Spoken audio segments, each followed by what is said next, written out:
Here's a beautiful and inspiring story of healthcare in Canada, told through the eyes of both a patient and a nurse. Canada Hearts of Healthcare. In the quiet town of Kelowna, British Columbia, lived an elderly man named Mr. Desmond. A retired woodworker, Desmond was known for his maple carvings and the kindness in his eyes. But at 82, he began facing health challenges. His joints ached, and breathing became a struggle. One frosty morning, Desmond collapsed while feeding birds on his porch. Within minutes, paramedics arrived, swift, calm, and compassionate. He was rushed to a nearby public hospital, one of the many institutions under Canada's universal healthcare system. There, he met Nurse Amina, a Nigerian-Canadian woman whose warmth could melt snow. She held his hand and whispered, "You're safe now. We've got you." The beauty of the system. Desmond didn't worry about bills or insurance. As a Canadian citizen, his health care was covered from ambulance to surgery, from medication to physiotherapy.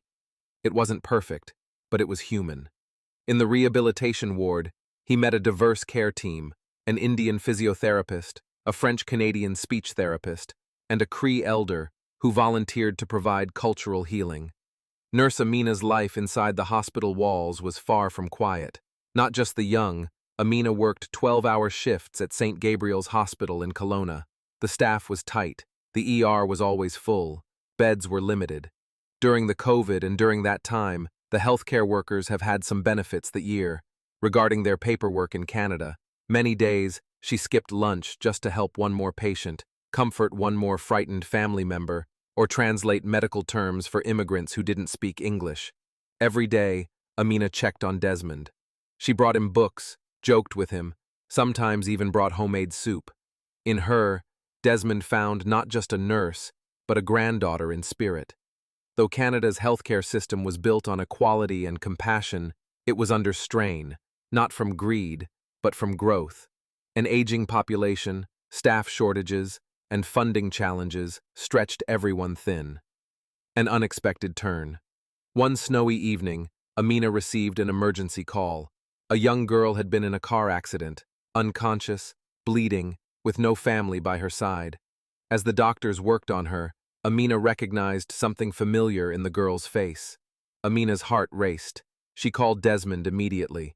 Desmond was getting better in his word upon hearing that. He arrived breathless, hands shaking, but calmed when he saw Amina already by Sophie's side, whispering the same words she once told him, "You're safe now. We've got you." Months later, Desmond was discharged, thank God, with the granddaughter walking, smiling, and stronger than before. On their last day, he presented Amina with a carved maple heart. "It's small," he said, "but it holds all my gratitude. Thank you for showing us what care should feel like." Amina hugged him with tears in her eyes.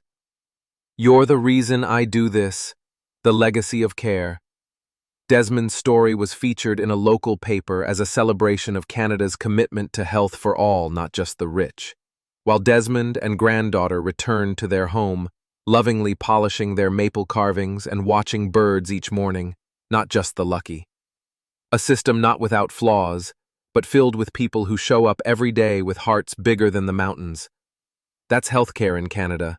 Not just a service, but a promise. And a promise is to do more. If you found this video helpful or entertaining, please consider subscribing and like for more great content.